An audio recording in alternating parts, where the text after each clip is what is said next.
Welcome to RPG Book Club, the podcast where we play a little bit of a video game and talk about how it makes us feel. I'm Sam.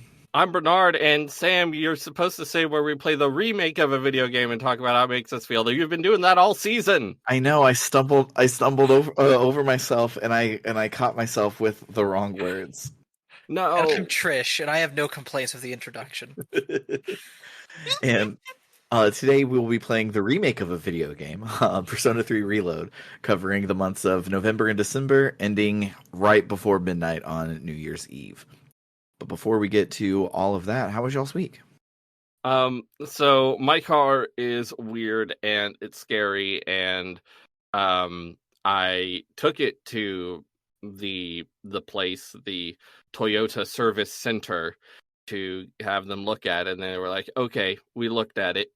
Drive it 1,000 more miles and bring it back, and we'll look at it again. And I'm like, okay. What? Yeah, it's a thing with how it's like consuming oil and stuff, so they want me to drive it more and then come back.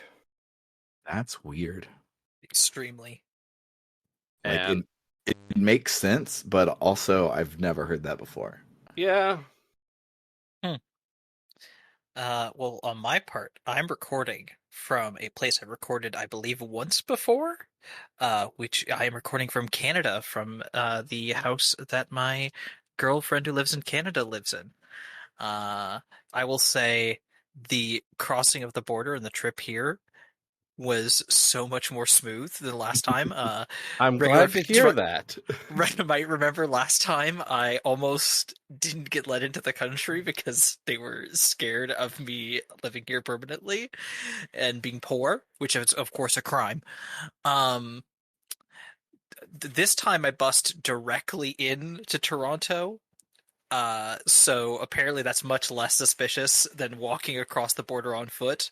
Something I was told is common sense, but I don't have any of that. Apologies. I think it's called autism. Anyway, so didn't have those issues. I had some minor issues. Firstly, I realized, like, as I was going into Boston to get to the bus that would take me to New York City, which would take me to Toronto, I realized I didn't bring my headset. And that's my only pair of headphones, which, for a multitude of reasons, would be a bit of a bummer. Couldn't listen to music on the way here, which sucked. And then I got to today, and I still hadn't gotten new headphones. I borrowed my girlfriend's for a couple things, but I couldn't borrow them for other things. So we made a stop by Best Buy, and I got the pair of Skull Candy headphones I'm wearing now. For $60 or $70, I can't remember off the top of my head right now. They seem to work fine. They're not falling apart like my ones back at home are, so, neat. So there's that. There was a point on the bus to Toronto where my phone fell out of my purse and slid under a seat, but I couldn't tell if it was ahead of me or behind me, and it was dark, because this was at like 11 o'clock at night, and I couldn't really scramble around and look for it. I kept trying to, and the person sitting next to me tried to help, so there was just a point where I didn't know. Like, I was like, did I just lose my phone? Am I not going to be able to find my phone again? For about an hour and a half, until we finally approached a bus stop. The people ahead of me were getting off, and I was like, hey, did you see any phone? And they're like, oh, let's look really quick. And they just looked and they found it. And that was 90 minutes of horrible stress that turned out perfectly fine. And then the only other snag was leaving Toronto was a nightmare. Not for any like weird special reason, just in the sense of like, driving in a city is occasionally a nightmare. And my girlfriend got very frustrated and upset at the people driving, which, as someone who doesn't drive, I'm extremely used to sitting in the passenger seat listening to a driver talk about how horrible people driving around them are, and I just go, you're completely right. That was really bad of them. They shouldn't have pulled ahead of you on the right. That's wrong. They shouldn't do that. But yeah, time in Canada has been fun. And I'm very excited to talk about Persona 3. What about you, Sam? So first we'll start with a thing slightly related to something you said, and then we'll get into the reason we didn't record last week. But Yeah.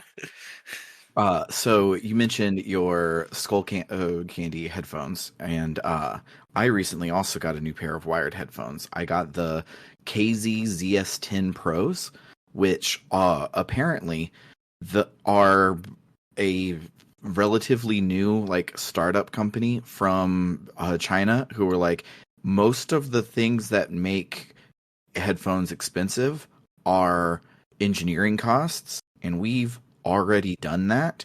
So we're going to sell in-ear monitors that would probably sell for like $300 for about $40, Oh and wow. all of the reviews are like, I normally spend $300 on my in-ear monitors, and these are my favorite headphones. So if you're looking for a way to spend $50 and get some really good headphones, try out the ZS10s. They're really, really nice. But we normally record on Saturdays, and last Saturday I was awoken from a dead sleep by my shelf falling off the wall and pelting me with VHS tapes. And it sucked. It was very scary. I screamed in pain and in shock, and it was super loud. And I screamed so much that I lost my voice for like 4 days from Oh how my much god. screaming in pain I had done in that morning. Um, Unfortunately, it was mostly shock, and about 5 minutes later, I felt fine and everything was fine, and I still couldn't talk for 4 days. Ugh. But that had been like a capstone on a week of me just kind of not feeling great, so we didn't record on Saturday night. So I spent the rest of the night playing Final Fantasy VII Rebirth, and it's still really good, and I still haven't finished it, but I got through Return to Nibelheim, and shit's good. Big recommend the game that everybody loved from earlier this year. I'm looking at the KZ ZS10 Pro headphones on Amazon, and it looks like they come in black or dark black. They also come in blue or glare blue. Yes, the black are like Game Boy Color Atomic Black, and the Yeah. dark black are solid. Yeah. They also come in a Switch version where one is red and one is blue, and I think that's very silly. Oh, I It's don't very see silly that. but fun. I don't think it's on the Pro page. I think it's one of the non-Pro ones, one of the others I was looking at. But yeah, it's very funny. But so Saturday sucked besides Final Fantasy. So Sunday I am just trying to take the trash out, riding in the elevator to throw my cardboard away in the cardboard receptacle downstairs, and the power goes out in the building while I'm in the elevator, and that was horrifying. Yeah, I'd Like imagine. it was only like 30 seconds, but having just recently had this is really sturdy, there's no way that this will ever fall object fall on me the day before, I was not feeling so great about being in an elevator with all the power off. And And we've played Phoenix Wright Ace Attorney. We know that Yes. can end poorly. yes. You just have to hope that a prosecutor doesn't approach from outside. Yes. And that was not fun. But I then spent the rest of the day like cleaning up around the house, doing odd jobs, listening to my KZ ZS10s, and I finished The Well of Ascension, and that Oh, book hey. was good. Well, the Ascension's pretty decent, yeah. I then started the Hero of Ages, and I've just been listening to it in my head on and off. And then today I got my paperback copy, and I was like, oh, I should update my bookmark to be where I am in the audiobook. I have listened to 400 pages of the Hero of Ages in the last like 3 days. So Wow. that one's real good. I really like it. Yeah, I with Era 1 Mistborn, I feel like the first book, I feel like Fire Empire is kind of the best little head and shoulders in myself, from my opinion. But I do think the second one does some interesting things. I definitely prefer the third to the second, but they've all got, their unique good points. Yeah, I so far like the first one the best as well, but everybody that I know says that book 3 is their favorite, besides now you saying the book 1 is your favorite. So I'm excited to see how this one ends, because Yeah. I know, because there are future Mistborn books, that it's not going to end the way that it seems like it's going to end in the middle of the book. But Yeah. but then shortly after that, Vampire Survivors came to Apple Arcade, including all of the DLC, and your save doesn't transfer from regular to the other. So That's a every game to sink your hours into. every waking moment of my life since then has been playing Vampire Survivors. The DLC characters rule. There's a character named Poppy, I believe it is, and her power just is like a vertical line in the middle of the screen that just every now and then destroys everything. And that's real strong, especially because 2 of the levels are towers and only go vertically, and it's a lot of fun to make little vampires blow up. Big Yeah. big recommend if you have Apple Arcade to play that version of Vampire Survivors, and if you don't, you pay the $3 to get it on anything else. Yeah, I blame my sister Maya, who's in the audience right now. She got me into Vampire Survivors, and I think at this point I've played more of it than she has. Yeah. Also, before we move on, I did realize I had a thing I forgot to mention that is kind of a big thing. I got hired at a job. Yay! Hey. Yeah, I did some interviews and stuff before taking this trip, and then either yesterday or the day before, time has no meaning, and I don't remember. I got the email about like, hey, we want to hire you. And so that's cool. I don't start till the middle of next month. It is a night job. It is 3 12-hour shifts a week. Night Wow. job. Yeah. At a hospital. And it seems neat. I'm excited for it. It'll be good to have a job so I won't be constantly stressed about money anymore. Now you can be constantly stressed about your job. Exactly. I've done that before. That's less stress for me, generally Yes. speaking, if it's the right kind of job. Someone, I forget who, but someone once said that the only worst feeling than having a job is not having a job. Yes. Yes. You know what's worse though is when your job is to save the world and it doesn't seem like there's a way to save it. So I've been playing too much Persona 3 today. Basically, since I woke up till now, I've been playing the crap out of it. And when you were like, "Oh, it'll starting the middle of next month," I was like, "Yeah, that makes sense. Since we're in the middle of December, they probably want to wait until January." It's August 24th. Yeah. So yeah, let's go talk about November and December right after this brief musical interlude. Musical. Beautiful. Is that one of the cats from Cats?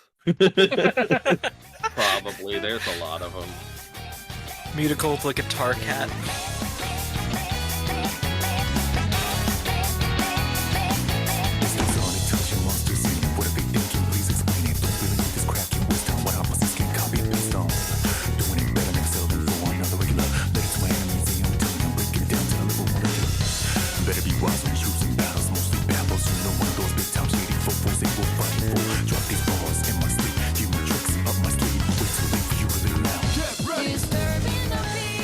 Alright, so a few days after our encounter with Ikutsuki, Junpei visits Chidori in the hospital. She's real sad, and Junpei asks if it's because Takaya and Jin died. She says that's not it. She asks him what he's going to be doing in 2 years, and he says that, I don't know, never thought about it. He notices that she doesn't have any new cut marks, and he grabs her hand to look at it. She quickly yanks it from him and says, "Don't touch me. It used to be fun when you came to visit, but now it's different. It hurts inside, and I can't breathe, and I can't take this anymore. Junpei, don't come here anymore." Junpei asks why, but Chidori doesn't answer. And then technically this next little bit is optional, but I did it, and Bernard did it, and it's different than in Fess and Portable, so I'm going to mention it now. The day after Junpei visits Chidori, he has a linked episode, providing that you've done his first 2 already. And you guys are hanging out at Port Island Station, and he goes to the flower shop to talk to the lady and decides to get some white flowers for Chidori, but he decides not to get them since she said to not come around here anymore. So he's like, all right, I won't get them, and he's torn on what he should do. Totino's tells him to not give up, but Junpei decides to not go to the hospital and just takes Totino's to lunch instead. But after that episode, you can go back to the flower shop and buy the flowers for him and give them to him and convince him to try one more time to talk to her.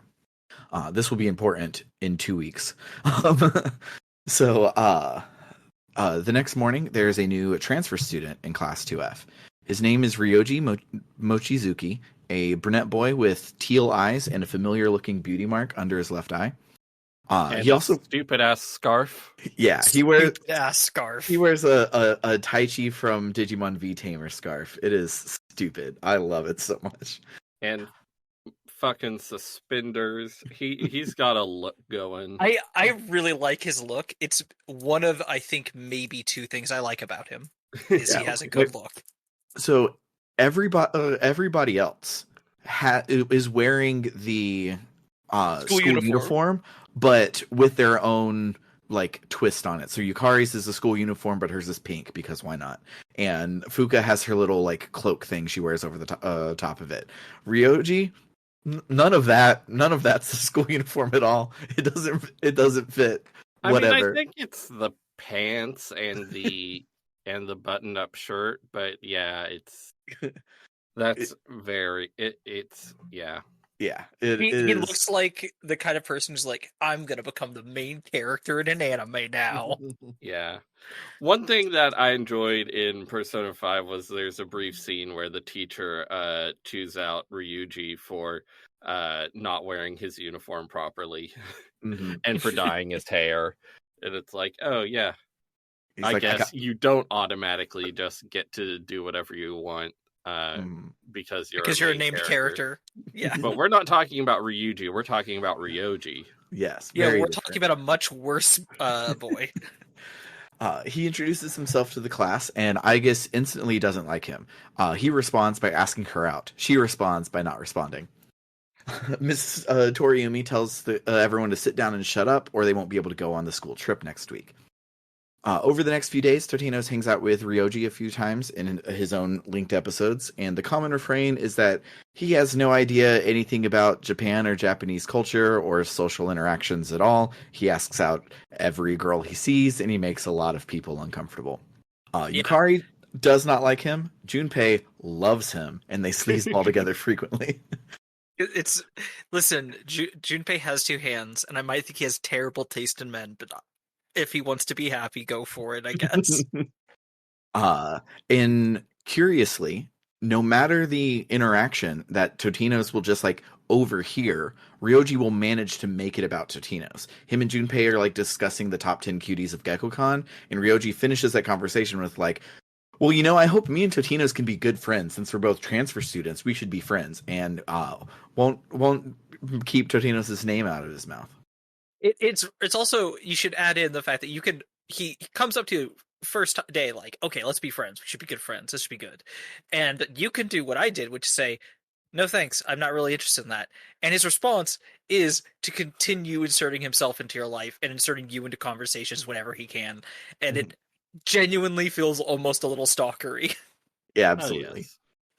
Oh, yes. A few days later, Mitsuru returns to school after her dad's death, and she's not feeling so hot. Despite being student council president, she's thinking about not even going on the school trip. Yukari tells her, no way, Joshi, you gotta come. I lost my dad too, so I know how you're feeling, and I don't want our friendship to just be over. It's real touching, and then Ryoji shows up to ruin it. He invites Mitsuru to a 5-star hotel, and she declines and goes back to the student council meeting. He then invites Yukari to the hotel on Shirakawa Boulevard, and she punches him. I will just say ahead of time, there are so many Yukari Mitsuru scenes in these 2 months that are just like, I knew going into this game people shipped them, and now I'm like, well, yeah, no, duh. They're like a nice edge away from being canon. Yeah. and like they're almost enemies to lovers too. Like it's Mhm. delicious. Everything about Yes. it is delicious. Agreed. So the class trip is to Kyoto, and the second and third years both get to go, but elementary school kids and dogs don't. So Aw. Ken asks us to bring him back some snacks, and the rest of the group heads off to Kyoto. They are staying in a deluxe traditional Japanese inn, complete with an open air hot springs, and they're sightseeing the various temples in Kyoto for their trip. After the first day of sightseeing, Yukari finds Mitsuru moping, staring out over the Kamagawa River. She tells Mitsuru that they should head back before the place is crawling with jerks, and Mitsuru is like, "Why are you talking to me? We're not friends. We were teammates, but the game's over. Go home. We reached our conclusion. Why should we keep fighting? I was blinded by my trust for Yakutsuki, and I fell right into his trap. There was nothing I could do to save my father. I fought so that he could be free from the guilt and shame he felt after the incident, and it was all pointless. I never should have gotten involved." Yukari slaps the shit out of Mitsuru. It's Yes. wonderful. She tells her to snap out of it. She says that she used to live in Kyoto with her mom, and when her mom was hoeing it up, she would come out and stare at the water and think about her father. In the end, he was fighting the shadows and trying to do what was right, and that's why Yukari still fights, to finish what he started. Mitsuru contemplates on what she's saying and agrees that she's right. They must finish what their father started and see this thing through to the end together. Being filled with determination fills her with determination, and her persona digivolves into my personal favorite of the party member personas, Artemisia. It's pretty good. It's really good. After this breakthrough, Mitsuru starts to relax and open up to Yukari and her classmates, and she finally allows Sotinos to start her social link once they're back at school, but we're not there yet. Also, she specifically goes from, she calls almost everyone by their last name. She goes from doing that to calling Yukari by her first name, which is, I think she's like the only character she does that with. Like, with you as the main character, you have to get to 7 or 8 social links to for her to do that with you. Yeah. I never noticed that. Mm-hmm. I notice it because the UI is in Mitsuru's voice and only calls people by their last name. And I'll be in the middle of Tartarus and I'll find some item and it's like, who should we give this to? Amada or Sonata? And I'm like, fuck. Who's who? That is Kin and Akihiko. Nailed it. Got it. Got it in one. I'm good at this. I'm good at this game. Before leaving Kyoto, Junpei and Ryoji have the bright idea to start their hot springs bath close to the time when it changes from boys' time to girls' time so that they can peep on girls. And they bring Totino's and Akihiko with them for reasons. But the girls who show up are our party members, and they know that Mitsuru would kill them, so they attempt to escape.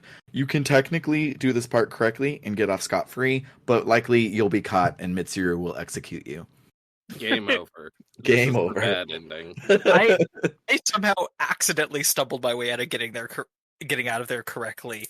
Wow. What's funny is I usually play reload before I go through an area in portable, but I happen to do portable first in this case, and so I went through that whole bit as Katone in portable, and it's just very funny. I'm just like from their perspective, it's just like they hear something weird, they go to look, and it's just like, well, like we didn't find anything. Oh well, I guess it was nothing. I guess, and I was just sitting here going, I feel like I know what I'm going to be seeing in a minute. I feel like I know. And then I get to the other one. And it's very funny because again, I'm playing with the girl character mod in Reload. So imagine they're doing this and they brought their lesbian friend with them. That's why they had to go at changeover so that Katone could come.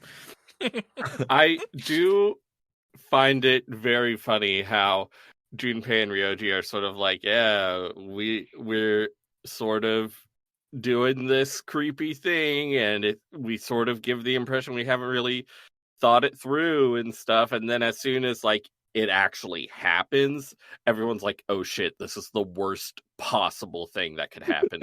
Oh shit, fuck. Like, I find it very funny. This could genuinely do irreparable damage to our like relationships with these people who we share a building with. Yes. So in Fess, my absolute favorite bespoke animation in the game happens at this point, and it they don't do it in the remake. So the remake sucks, and you should only play fast. No, but No. when Ryoji starts to make noise and starts off the whole "how do we escape Mitsuru" thing, in this one, Junpei just like runs over to him and covers his mouth. In Fess, he grabs Ryoji like by the face and shoves him underwater, and it's fantastic. That's great. I'll, I I mean, do not have to. remember that. I'll that have gives to the get a. possibility of Ryoji drowning, which I do miss. I'll have to find the clip and send it to y'all so y'all can see it. But it's so good. So the next day, the trip to Kyoto is over, and you return home. The next evening after the trip, Ryoji comes over to the dorm to hang out with Junpei, and it's not critical path, but if you go up to the second floor, Aigis is talking to Koromaru, and she's like, I see. I shall continue my observations. I cannot stop thinking about Ryoji-san. I'm worried that I may overheat. That night, we see Chidori in her hospital room. On her nightstand are white flowers in a vase. She's drawing in her sketchbook when Takaya and Jin show up. God damn it. These assholes. They give Chidori her evoker, and they say that nothing is holding her here, and she should join them, as death is not to be feared. Making me think Chidori is like hallucinating her friends that just died, because they said, you should join us, death is not to be feared. This is important in just a second. They leave, and Chidori thinks to herself that everything is Junpei's fault, and every day since he started getting close with her, she's suffered every day, and now she's afraid to die. She says, Medea, let's go, and the camera cuts to the next day. After a day of hanging out with our friends, Fuka wakes us up during the dark hour. She can sense Chidori outside of Tartarus with her persona, but as she scans her, Chidori scans back and talks to us. She says that she can't stand us, so she's decided to kill us, so we should come to her. Mitsuru asks Junpei if he knows anything, and he says, I don't know shit about shit, and runs off. We get our party in order, and we follow after him. At Tartarus, Junpei asks Chidori what's going on. She responds by attacking him with a hatchet. He's like, what the fuck? We shouldn't be fighting each other. And Chidori says, no, that's exactly what we should be doing, because this is a boss fight. After a few turns, though, she ends the boss fight early. She collapses, and Junpei runs to her. She says that she doesn't fear death, she fears attachment, because if she gets attached, she becomes horrified at the thought of loss, and when she's with Junpei, she fears everything. Fuka then senses someone, and true enough, Strega's there, and they're alive. They survived that fall for some reason. I wonder how this plotline will resolve whatsoever for the rest of the game. Surely this isn't the last that we'll see of them. I had a feeling that this was the last. Thank you for confirming that this is the last time we see these guys. And also, thank you for proposing a much more interesting version of this storyline where they were just hallucinations she was having. Yeah. So they say that we've poisoned Chidori, and they must finish what she's unable to. Junpei stands up and is like, fuck you. I'm not letting you hurt her anymore. I'm protecting her with my life. And Takaya is like, okay, and shoots Junpei in the chest. Everything fades to white, and Junpei wakes up in the hospital. Chidori says that she was wrong. She had blamed Junpei for making her feel different because she hadn't feared death before meeting Junpei. But she realized that it wasn't that she was fearing death, it's that she knew that she wanted to be with him forever, but she knew that she was destined to die. But she knows that dying means that she won't see Junpei anymore, which is why he can't die here. And it smash cuts back to outside Tartarus, and Chidori is cradling Junpei's dying body in her arms, and she uses Medea to heal him. But spending enough power to heal someone from the brink of death was more than she could handle, and the effort kills her. And Asterisk. Fuka says very definitively and confidently that using her power this way would kill her, and I'm like, how do you know that? Yeah, I was gonna say, it just stuck out to me because it's also to me it didn't sound like it was like, oh, he was on the brink of death. It's like, no, he died and she resurrected him, and Fuka's like, the only way you could bring someone back is by dying yourself, and it's like, how do you know this, Fuka? Where does this come from? We are in uncharted waters, Fuka. Like, come on. So with her last words, she says that she will go on living in Junpei's heart and that she loves him before passing on. Junpei wins an Oscar for best voice performance in a video game, and Takaya is like, "Boo, you guys suck." Junpei is fully tired of Takaya's shit, and he summons his persona, which Jogress digivolves with Chidori's persona to become Trimegistus. This one is really cool, and I do not know how to say its name. No, it's very, very cool though, because like most of the others look nothing alike. They kind of look close enough alike that they can use the same animations in battle, but like otherwise don't really look alike. But Junpei's looks like Junpei's regular one with Medea like bolted to it. It's very cool. I really like it. Junpei hits Jin with a huge ass fireball, and Takaya draws his gun to shoot Junpei, but Jin says that we shouldn't waste any more time on them, and we should stick to the mission. Takaya is like, "Yeah, it's not like they can stop the Dark Hour anyways, so we have nothing to do with them," and they leave. It's I don't know very what. funny that they can't just. It's just you shoot him with your gun. It's not going to take time. Yeah, so Junpei begins to run after them, but Akihiko says that Chidori gave Junpei this life and he shouldn't just throw it away. So Junpei backs down and we return in silence to the dorm. A few days later, they deliver Chidori's sketchbook to Junpei, and the most recent picture inside is a very detailed sketch of Junpei. Junpei says that this must be Chidori telling him to stop moping around and commit to destroying the Dark Hour. Koromaru says, "Arf!" A few days after that, Ryoji is hanging with Junpei again, and when he leaves, Aigis is like, "We're not supposed to have visitors. Why is he here?" And Junpei's like, "Mitsuru said it's okay as long as he leaves early in the evening so he doesn't have to dark hour shit." And Aigis is like, "He's dangerous." Yukari is like, "Well, yeah, but he's helping cheer up Junpei." And everyone's like, "Yeah, that makes sense. Let's not investigate why Aigis thinks that he's dangerous." Definitely. Let's all ignore our friend, which makes Trish upset. Aiga says that she's jealous of Junpei because she doesn't know what it's like to live, just to be operational. And even if she gets broken or malfunctions, she can just be repaired. Junpei is like, "That sounds awesome. Death sucks. BRB, gotta go do homework." And everyone departs. Aiga pulls Totino's aside, and she says that she's glad that she's not alive. A weapon shouldn't be alive. But she understands loss because if anything happened to Totino's, she would kill everyone on the planet and then herself. And then as she walks away by herself, she's like, "Ryoji is dangerous. Since I can't die, no one will have to grieve for me. So I should go kill Ryoji so my friends don't suffer anymore." Late that night, Mitsuru makes a phone call to the Kirijo hospital and asks them to perform a full autopsy on the new arrival from the other day to look for any distinctive features that could help locate her family, because it seems like Strega is related to the Kirijo group in some way, and she doesn't want to just sweep her death under the rug.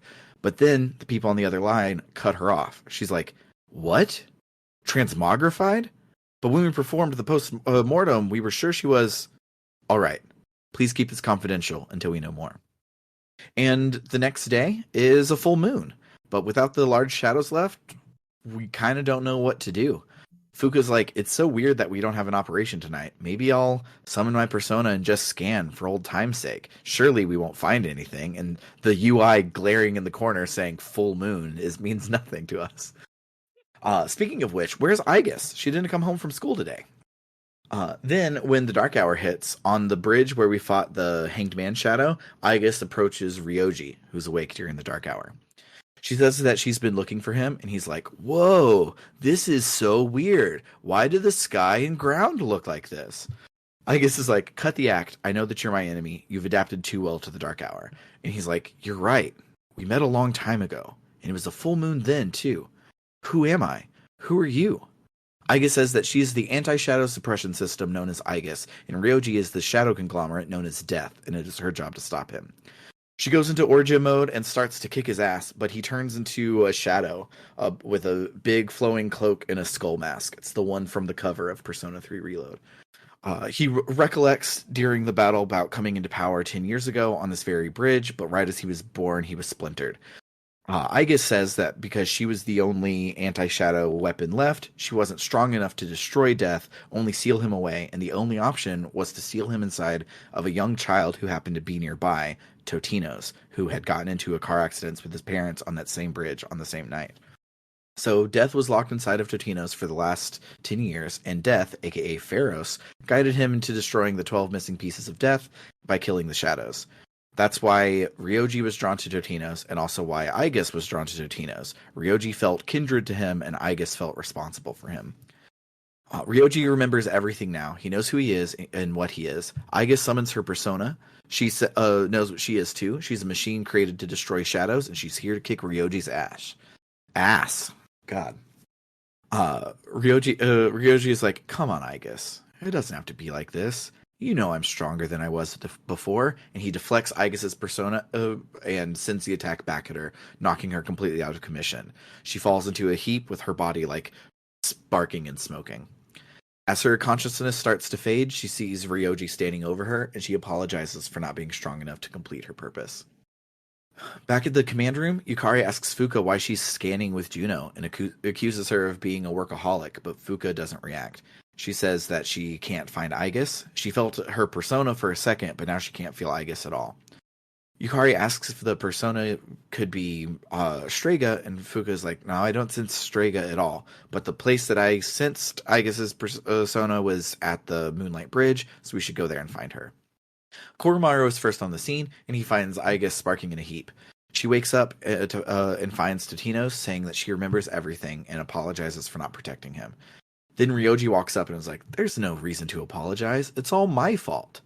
Mitsuru says, what are you? And he says that he's not so different from what we call shadows, but he's more than that.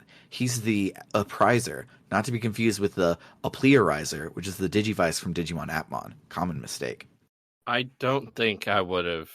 It's a Sam joke. Let him have it. Okay. There's been 3 Digimon jokes today.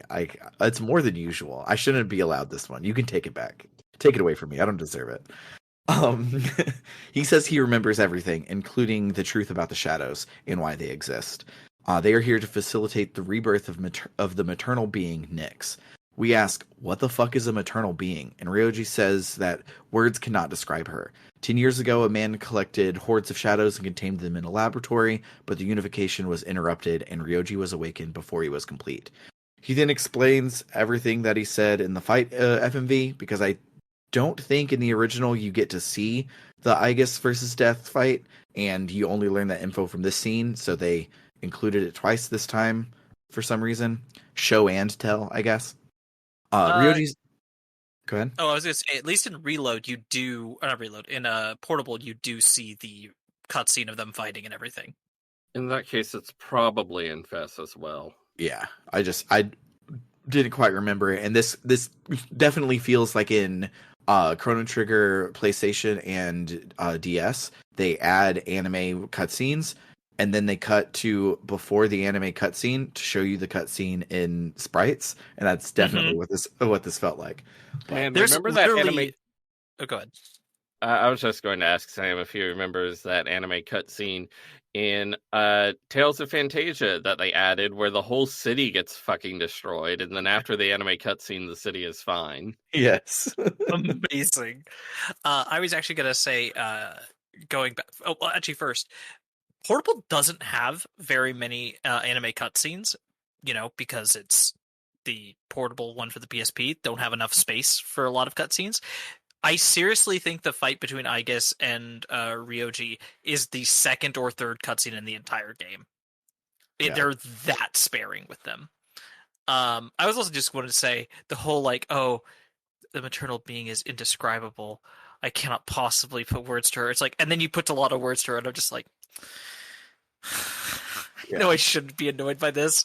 But for a little bit, he is so vague in describing Nyx, like not even giving her a name, that I'm like, oh, okay, are we going with some like truly Lovecraftian, cannot be described thing?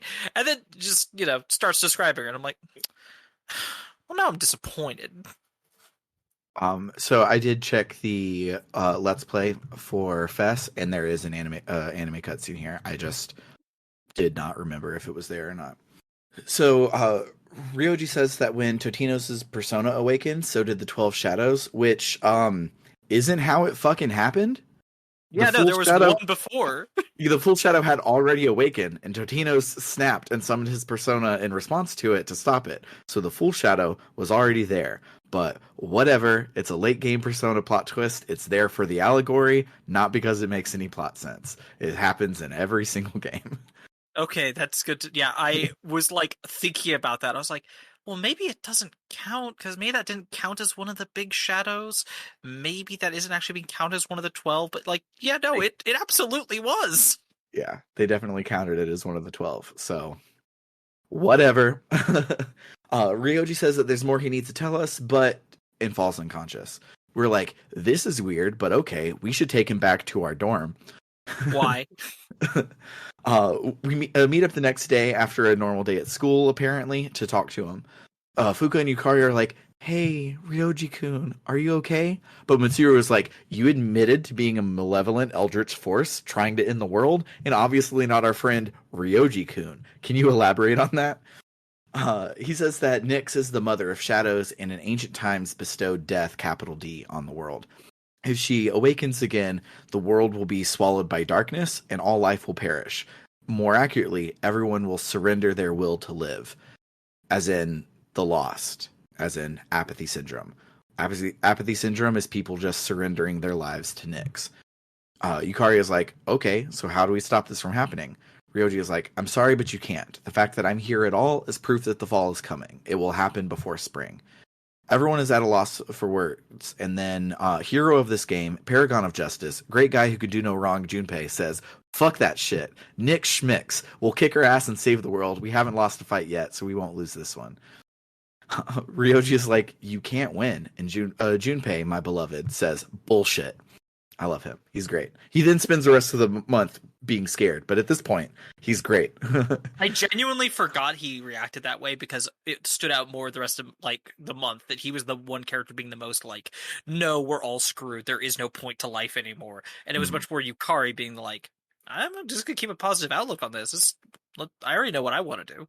Mm-hmm. Ryoji says that because he's been given human form, he can offer us a choice. Because Nyx's arrival is unavoidable, we can choose to live out our winter in peace and ignorance of the end and just kill Ryoji. If we kill the Appriser, the Dark Hour goes with him, as does our memory of it, and we'll forget that we're all going to die in 2 months. Normally, he's part of Nyx, so he can't be killed, but since he's part human now and tied to Totino's should be able to kill him. And he really, really wants us to do that so that we don't have to live in fear of the end, and he wouldn't want his friends having to go through that. He says that we have until New Year's Eve to decide if we want to die in ignorance or face God and walk backwards into hell. On the 31st, he'll dissolve into the Dark Hour and lose his physical form as he prepares for Nyx's arrival. So if he's going to give us amnesia, it has to be before then. And we shouldn't feel bad about killing Ryoji and let that factor into our decision, because on the 31st, he either dies a human or dies and becomes one with the Dark Hour. So he's going to die that night anyways. He truly did not need to say anything about that. I had no compunctions about killing him either way. I'm sure you wanted to somehow be able to kill him get the and good ending and Yes. keep your memories and stuff, but still kill him. Mm-hmm. Listen, you're not wrong, but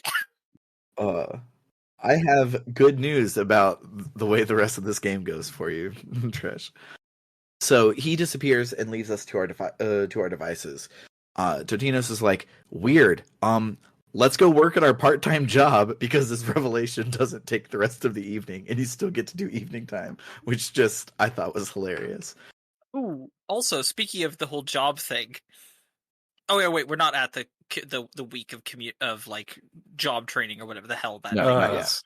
Can Not you yet. imagine? Okay. That sounds so terrible. Anyway, That'd be yes. so So, after a week of talking to your teammates individually, trying to sort out everyone's decision, the group all meets up to discuss. And nobody knows what to do.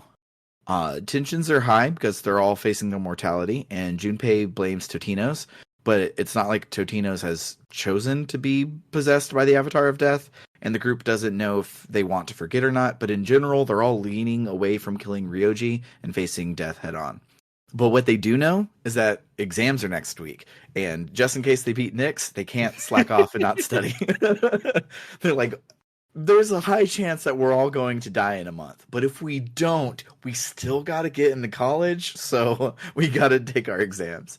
One thing that was added in Reload is the study group scenes. I love the And study group scenes so much. They're so good, especially here when Yes. no one knows what to do and they're just trying to hold on to some normal life. And it's so good. The one specifically that is really good that's around this point is when you go to do one and it's like, oh, Mitsuru told everyone not to do a study group because we shouldn't, she's worried about what's happening and she doesn't want everyone to congregate like that. But Junpei and Yukari are like, let's still do it anyway though, and they get everyone together except Mitsuru, and they really start to like help each other out, and it's really like a really touching, beautiful moment. And then she comes in and it's just like, yeah, I was wrong to say that. I was gonna come and apologize, but it looks like you already fixed it, so I'll join you. And it's just, so I love it. I love them. Yeah, my notes for this part says, after a week of the best team study sessions in the entire game, we have our final exam. It's so good. The first one, because nobody else knows what to do and hang out, and on that day you go and you talk to everybody, and they have like 12 different like things to talk about. Like a menu pops up to ask them how they're feeling and everything. But you go to talk to Ken, and Ken instead wants to study with Koromaru, and they're sweet little angels, and definitely not a romantic partner for Katone.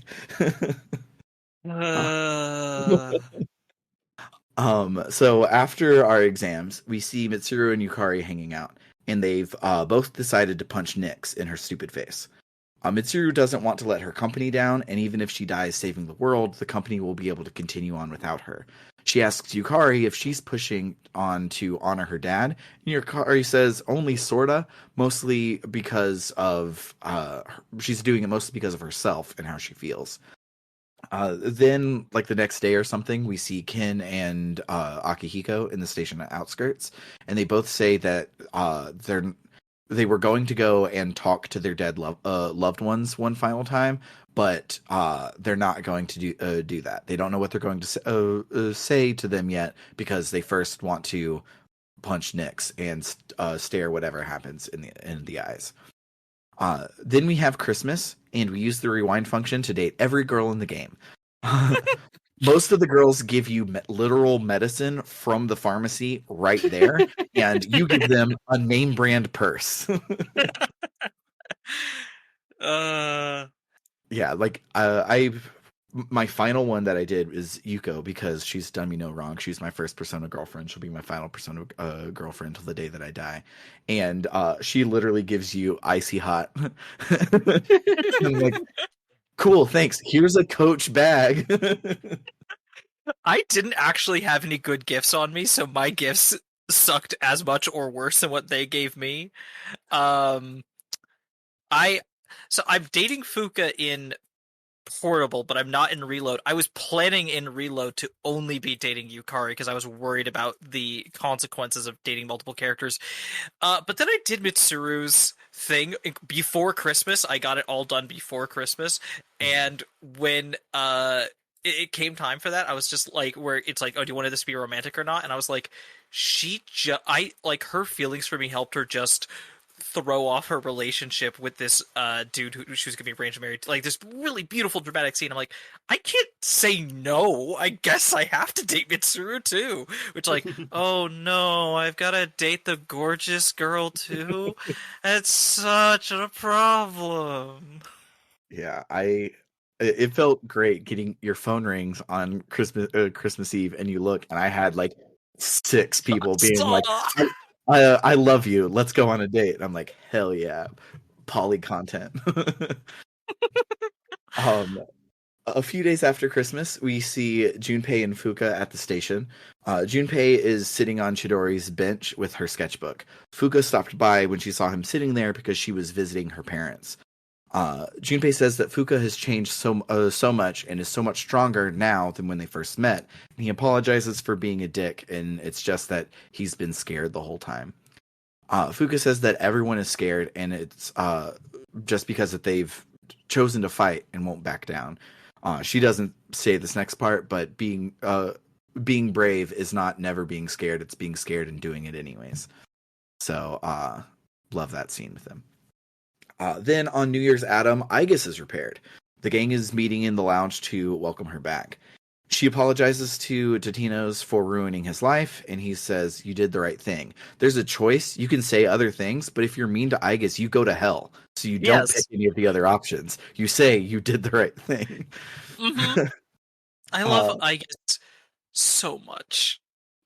Aegis asks Totinos if he's decided what to do about Ryoji and begs him to kill him. She doesn't want us to be in pain, so we should give up our memories. We're like, "What's all this about, Aegis? This isn't like you." And she says that her purpose is to destroy shadows, and now she has proof that she can't even do that. She's useless. She can't even cry. She asks us why we fight even when we know we can't win, because it'll only lead to suffering. Akihiko says that it's because they have their eyes on the future. They're not just throwing away their lives. Aegis is like, "I don't get it. It's probably because I don't have a life." And Junpei's like, "No, it's not about having a life." She's like, "Well then, if I was created to protect humans from shadows, what is my purpose now?" Junpei is like, the meaning of life eludes us all, dude. No one can just tell you your purpose. No choice is perfect, but as long as you're alive, you gotta do something." Mitsuru says that there may be times when you lose sight of your purpose and will have to search for it, but if you can't find it, all you need to do is seek out a new purpose. Aiga says that she knows what her new purpose is. It's to live. She's not sure how she'll do it, but I mean, that's part of living. Her newfound appreciation for her life has filled her with determination, and her persona digivolves into Athena. The next day is New Year's Eve, and somehow Ryoji-kun returned. Ryoji says that once more not to worry about him, that he's going to die at midnight either way, so don't feel bad if we choose to kill him. Ryoji heads to Totino's room to wait for him, and the team all says that they've made up their mind. They want to spare Ryoji and face the end together, and for Totino's to go and let Ryoji know. Totino's tells Ryoji that they're going to let him live, and he's like, "Okay, but like, they're not here. And if you kill me, they'll lose their memories, so they'll never know what you did. You They'll get to make..." never know that you betrayed their trust and did this to them against their will. It's like, you can make the decision. Nyx is unbeatable. There's no way to stop this. You can at least live a month in peace or live dreading the end. The choice is yours. We say, "Yeah, man, we want to do it." And Ryoji is like, "Okay, but like, I'm not even human, so you don't have to feel bad." And he transforms into his shadow form. He's like, "I will bring death until I am satiated. You will lose nothing by killing me." Is confronting Nyx really what everyone wants? Memories are not set in stone. Old ones can be replaced with new ones, creating a new reality. Don't you think you should put a stop to everyone's suffering? The choice is yours, and we will make that choice next time on Dragon Ball Z. I just say it's very funny that he does the shadow form thing, and a month before, like at least half a month, but I think a full month before it's revealed that he's a shadow and whatever, and we see a shadow form. I had fused Thanatos, the shadow that looks identical to, or the persona that looks identical to him. Mm-hmm. Mm-hmm. So it's always, every time it happens, I'm like, dude, I already got another one of you. It's fine. So yeah, let's listen to some music and then we'll talk about our memorable moments.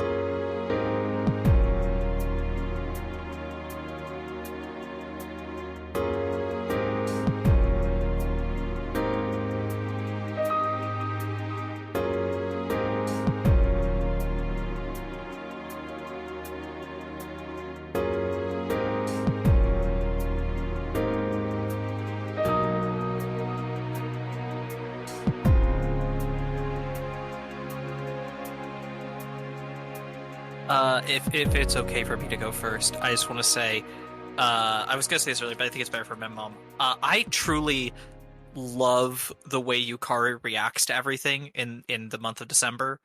I really love the scene where yeah, I'll say it. Like, she says the wrong thing. She teases Junpei in a way that sets him off and gets him shouting and saying really bad stuff that, he apologizes for, and I appreciate that about him. I've grown to like Junpei more.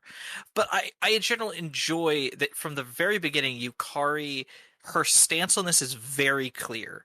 and she doesn't do it for the reasons everyone else is doing of like, oh hey, oh, like anyone who voices the like, oh let's not kill Ryoji. It's because they're like, well, we don't want to kill Ryoji.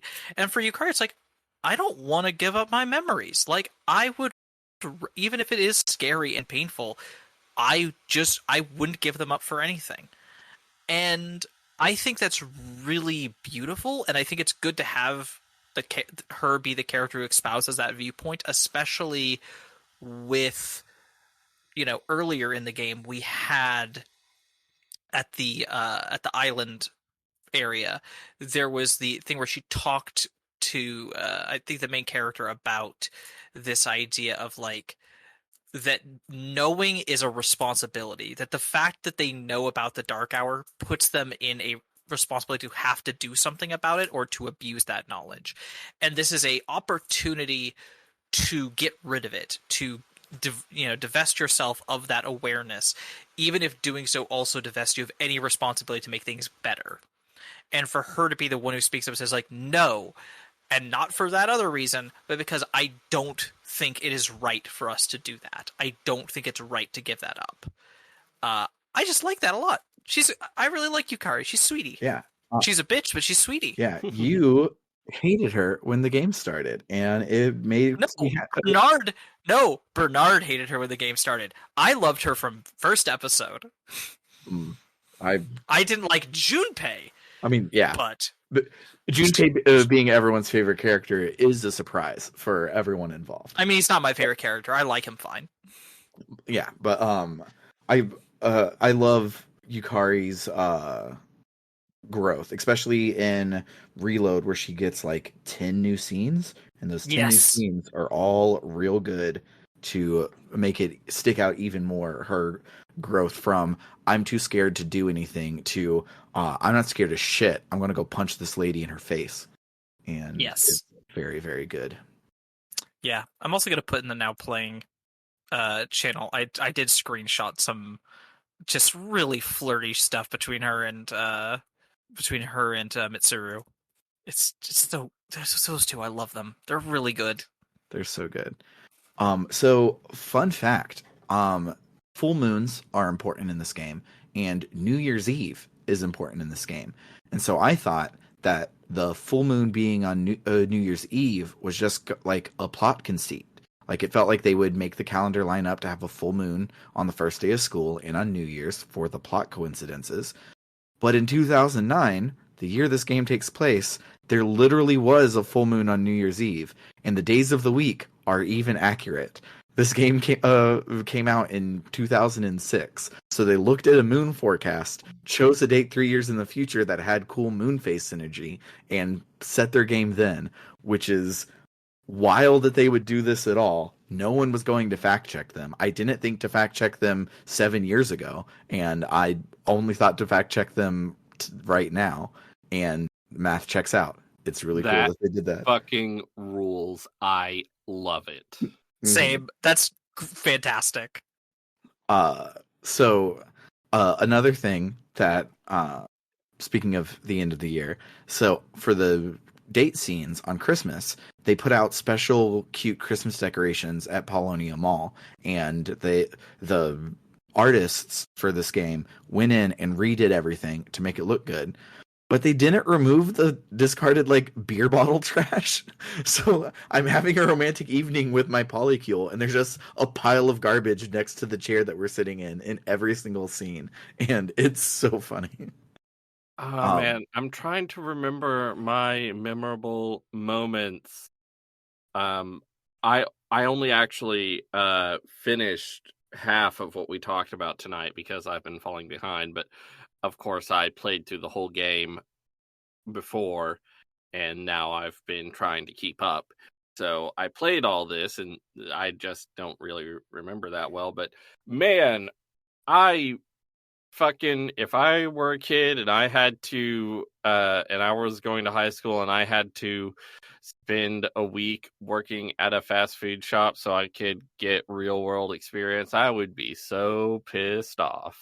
You know what pisses? Go ahead. I was gonna say, especially because Totino's already has a part-time job working Right. at that same place.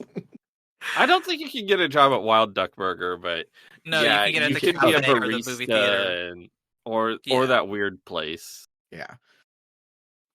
So I was going to say about that whole thing, this is one of the very rare occasions where I'm going to say I think the earlier versions of the game had it right, and Reload expanded in a place where it didn't need it. Because I was shocked to find playing Portable that you get to the career section thing, and you go in, and it's like you're going to spend a couple days in here, and then it skips ahead 3 days.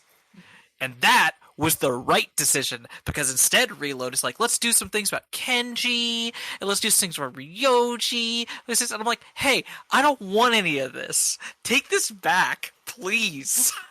But we do. It's nothing. We do. No, in the Kenji scene, we do get Toriumi being pissed off, which is always fun. Yeah, we get Okay. Toriumi That's being true. pissed off, and the whole thing is because Junpei skipped it, and it's talking about Junpei's whole torn upness about Chidori at that moment of the thing. The reason it's expanded is for Junpei. He's just not present for it, but it's his non-presence that adds to his story. I didn't bring that up. That is something it does add technically. I don't feel personally that it is worth the amount of time it takes to get that across. Yeah. Because it's like 3 full scenes that there are 3 full scenes where you don't get to play the game at all. Yeah. But I liked it. Okay. More Persona is never bad to me. I don't need to be doing anything besides clicking buttons. Persona is a visual novel that has a good battle system. Listen, I don't disagree with that. If it was stuff I liked more, I would agree, but I don't want more time with Kenji and Ryoji. And in fact, getting to Ryoji and the fact that if you've been listening to this episode, it's clear I didn't care for the man very much. I'm not shedding tears over his departure from the game after this episode. But it's funny because I think there are some interesting nuggets here. There's some interesting things, like you brought up in the recap. There's parts where you spend time with him and you can find out, like, hey, this dude, like, clearly part of it is just he doesn't get being a human. He's feeling it out in a very opposite way to how Aigis is feeling out being a human. Some parts of it are coming very naturally to him, and other parts he's just not getting cultural stuff. That's all interesting. It's just that under that, he's just got Kenji personality. And we already have one Kenji, and one Kenji is kind of too much already. He's a weird Kenji Junpei mix, and I don't like that. And I don't like being forced to spend so much time with him because he's an important character. It's just unfun, especially when it comes to the hot springs thing and him being like, oh, I had this idea, we're gonna peep on the girls, and pulling Junpei, and I'm like, god damn, I was starting to really like Junpei, don't do this. I just did not particularly care for his character, but and I also have to bring up, oh no, wait, I have to save that for 2 episodes from now for the post not killing him thing. But I was pointed towards a Hi, I'm Daisy comic that made me laugh very hard. It's about Ryoji. But yeah, that's my. Oh, actually, I forgot. I was getting to the point of. So I'm playing in Portable. In Portable, he's one of your social links. You can spend time with him and get to know him, and I think date him or something. And I don't know because I didn't spend a single afternoon with this piece of shit. I could not be bothered. I might have even missed one of his linked episodes in Reload because I was tired of him. Yeah, don't blame you. For reference, I have done the entire Gourmet King saga. So to an understanding of my tolerance, and I think I would have done it up to a point probably if I really felt like it. But again, I have that fear of I know after a certain point in Portable and in the original, it goes from being a friendship to a romance, and you can't say no to that. And I don't want that. I don't want an even implication that this dude and Katone have a thing together. No, thank you. Speaking of which, I love of all of the Persona 5 things that they added back to Persona 3, being able to finish your social link platonically. I didn't do it because I want to date all the girls, and none of them are your teacher, so I didn't need to Yes. to end it platonically. But the fact that you can do that in this one is great because in the original, you just rank 10 is you bone, and there's nothing you can do about it. Yeah, no, So rank 8 or 9 is you start dating, and it stops me from. I haven't seen very much of Junpei or Akihiko's because I don't want to date them. You I think actually they're great don't date characters. Junpei, I believe. Are you serious? Oh wow, that's yeah, it's a girlfriend. that's Yeah, I'm fair. pretty I didn't. sure. I just thought he I'm would. pretty I sure just when thought he you had rank two up hands. Junpei, he turn. I believe he turns you down. I haven't actually played through it. I just Oh well, I don't want think that that's how it either. I works. don't want my character to be like, "Hey, I like you," and Junpei. Oh, that's like the opposite of a confidence boost. Like of all people to turn you down, it's Junpei Iori. That's oh So, a couple real small ones that I have. So the emoji in people's phones, oh the my smiley gosh. face emoji, Hmm. is Jack Frost, and it's beautiful, and I love it. He has little teethies. I love it. I It's love so how good. Jack Frost, like the persona, the demon, the shadow, the whatever, Jack Frost Hmm. seems to exist also in the real world in these Hmm. games. Well, I we know from the thing about from the MMO you play, from playing Innocent Sin Online, that the way they describe it, it sounds like Persona 2 is a game in universe. So yeah, I guess Jack Frost is a fictional character too, as well as being a persona? Question mark? I I I mean, most of the personas and demons, I'm not sure exactly what the lore is, but the personas and demons and stuff are based on, real mythologies and stuff. Like Yeah. maybe, But the Jack Frost in the ideas. series has a very specific design. Yeah, but this specific Jack Frost, maybe it's a uh, mascot for some company in universe, and that is how the sea of consciousness formed into the idea of Jack Frost. Sure. I'll buy it. so But Jack Frost is a wonderful character design. I love him. so Hmm. Persona 1 and 2 are not just an MMO in Persona 3 because Mitsuru's backstory references the events of Persona 2 Wait, but in how part of does it.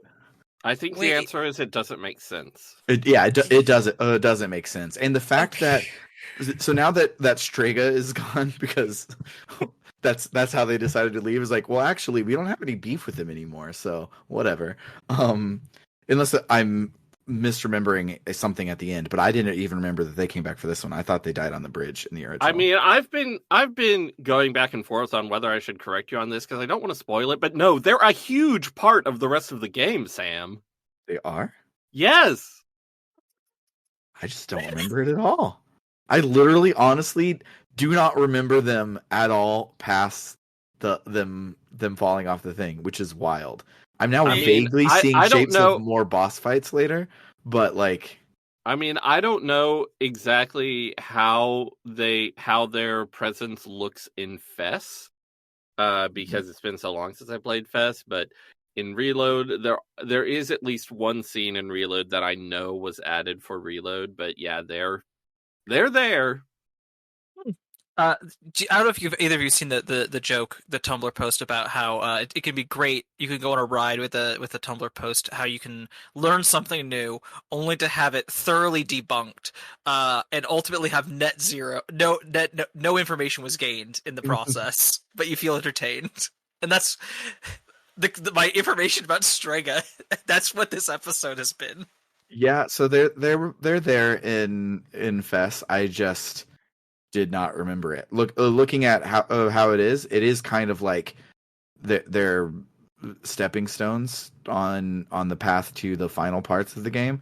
So that's why especially with the bullshit that is the final boss in Fess. So yeah, Is it good that I cheated and maxed out the stats on my persona in Portable, just because I didn't want to have to deal with bullshit too much? Um, it's probably going to be bullshit no matter what. It's how Oh, the okay. boss is set up. It's really cool how the boss is set up, but on the much slower animated fest where it takes a really long time, it sucks. But we'll get there eventually. But yeah, I definitely was just wrong about that. But I did not remember them. Speaking of things that I do remember, so when you show up to Kyoto, Miss Toriumi is like, "Girls, your rooms are that way. Go on and get yourself unpacked." And Junpei's like, "All right, you heard her." Fuka's like, "We'll see you later then." And Junpei's like, "Yeah, we'll see you later, Totinos."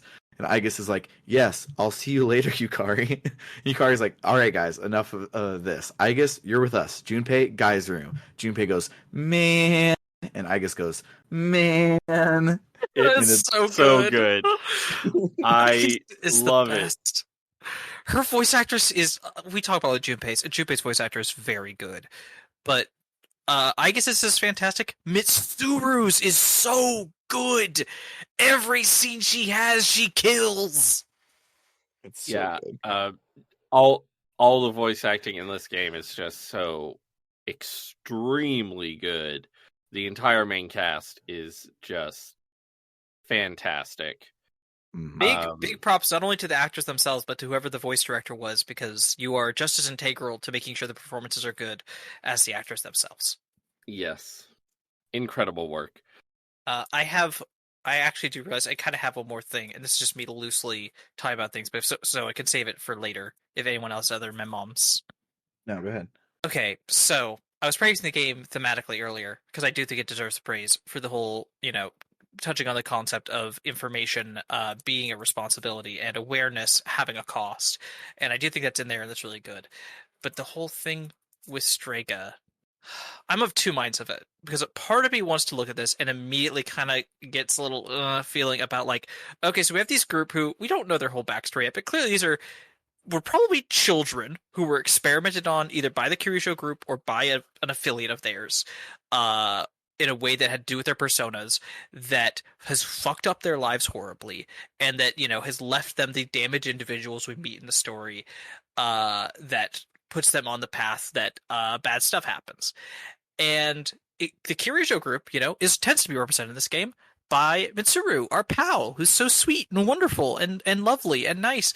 And it is a very common thing in media for it to be like, oh yeah, this group of people that were horribly mistreated by a corporation or by a larger entity, a government, or whatever, and they're angry and upset because of how they're mistreated, and so they're the villains because they're trying to they're acting out in anger for what was done to them, and the good guys are the same entities that hurt them.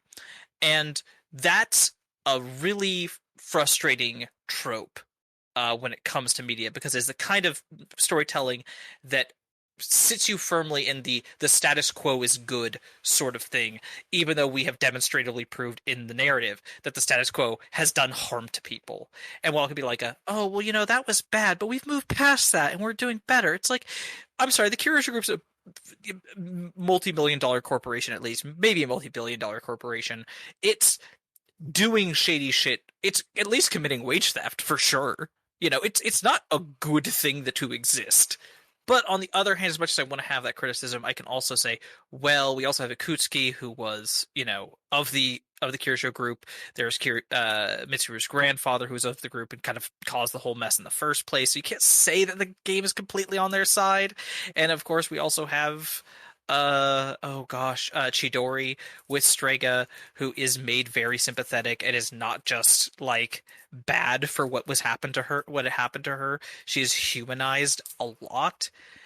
So it is not as black and white as a reading that I am instinctively pulled towards. It is much more complicated than that, but also the broad strokes of that sort of narrative struggle which emphasizes the legitimacy of the ruling class is still there, and I don't love it.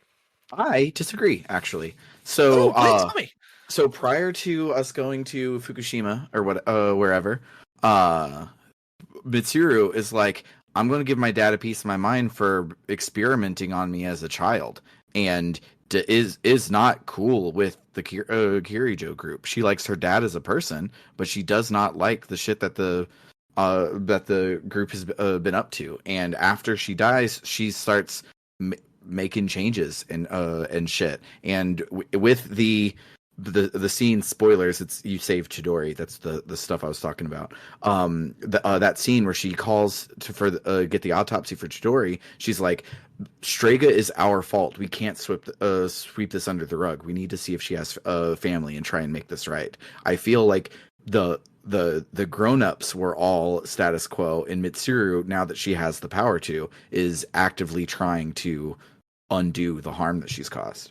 You know what? I will agree. That also adds to the complexity of the situation. I will agree, but I will also say that, I mean, in her own social link, she talks about how powerless she can feel. Like, even though she is technically the head of the group now, actually throwing that weight around is difficult for reasons. And it just, I don't know. It feels like, as much as I agree that it's also a very personalized response to a systemic issue. Like, you know, a good CEO does not make a good company. Yeah. If you get my idea. And Yeah, I they still feel have like you're supposed to leave with a better taste in your mouth about the Kirijo group that I'm willing to have, even if Mitsuru is leading it now. Yeah, but even with Mitsuru leading it and her saying that she's trying everything, she's still, after her dad has passed away, has Chidori locked in a quote unquote hospital that is a private prison run only by the Kirijo group. Yes. So, yeah, it's not all roses, but I do think the game is at least trying to not be Killmonger is right about everything, but he's wrong because he's the bad guy, and we're not going to talk about anything that Black Panther did wrong, sort of thing. I feel like they're trying their hardest to not do. I think they do a good job at making it more complex. That, again, I said I have that gut reaction, but that gut reaction is muddied by the details of the story. I do still feel like broad strokes I have issues with how that goes. But I think it does an admirable job in making the situation more complex than that. But yeah, it's a good game. I'm excited to finish it. Yeah, me too. But for now, I think that will do it for the week. If you like what you heard, you can head on over to www.rpgbook.club and toss us some cash to help us cover the cost of running the show. If you sign up for a monthly contribution, you'll also get some extra benefits. At $1 a month, you'll get on the Gadabout tier and get access to our bonus feed, which is changing format. Burnout is real, and even though I'm playing two of my favorite games of all time, plus also Trails 2 Azure, which is a phenomenal game that every time I touch it, I'm like, this is one of the best games I've ever played in my life. I don't want to do it all the time. It's stupid, and my brain has ADHD, and that's the reason that it sucks, but Burnout sucks. So we are cutting back on our bonus content by giving you more bonus content in a way. So each week we will have an after show in the Discord for our members, which we will record and put on the bonus feed. Just an unscripted hangout, talk about stuff, little bonus. Those of you who have listened to us record a live show know that basically we do this every week anyways. It's just now we'll record it and share it to those who can't join us live. But we aren't canceling any of our bonus series. We're just taking away our weekly homework. At the conclusion of each of the current series that we have, our bonus series will pivot to a record first, post later format, meaning that we'll only post the season after we've recorded all of the episodes, so that you'll get a steady drip of the content, but we don't have to kill ourselves to stick to a weekly schedule when the going gets tough, or when Matt has a baby. So we're still going to make our way through Tales and Trails and Star Ocean, but each season will be like a season of television with a lengthy break in between each season. Ideally, you won't notice much of a change, and we'll just enjoy the extra hangout episodes. But changing our weekly homework from 8 hours of playing a game and 2 to 3 hours of recording to 4 hours of playing a game and 1 to 2 hours of recording is kind of a lot and needed at this point. We're actually going to be recording our inaugural after show tonight in like 5 minutes after I finish saying all of the spoilerplate. So look forward to that in the bonus feed coming soon. In addition to the bonus feed, Gadabouts also get access to our polls to choose the games we play next. Our current poll is live right now between Legend of Legaia and Radiata Stories, and Legend of Legaia is winning handily. If you donate $5 or more a month, you'll get on the Warrior tier, which will get you all of that, but we'll also read out your name. Like, shout out to It's Claire Time, Frost Terror, Dragon Slayer 19, Flores, Kildron, Freddy Rodriguez, Aaron524, and JFro Prime. And then at $20 a month, you'll be a luminary, and you'll get also get to shout out something each week. So shout outs to El Tantavi, who wants you to check out aftermath.site, a worker-owned, reader-supported news site covering video games, the internet, and the cultures that surround them. Shout outs to Vimk, who wants you to be funny and lock me in this hell for another year. So you should head on over to www.rpgbook.club and vote for Radiata Stories so that I still have to talk about Legend of Legaia every week until, at best, the next best. Radiata Stories. Radiata Stories. Do it. And then shout outs to Carr, who's a dentist. So he isn't plugging a website, but rather your own mouth. And he says to brush your teeth twice a day, most importantly, the time before you go to bed. For RPG Book Club, I've been Sam. I'm Bernard. And I'm Trish. Toodaloo, folks. Bye-bye.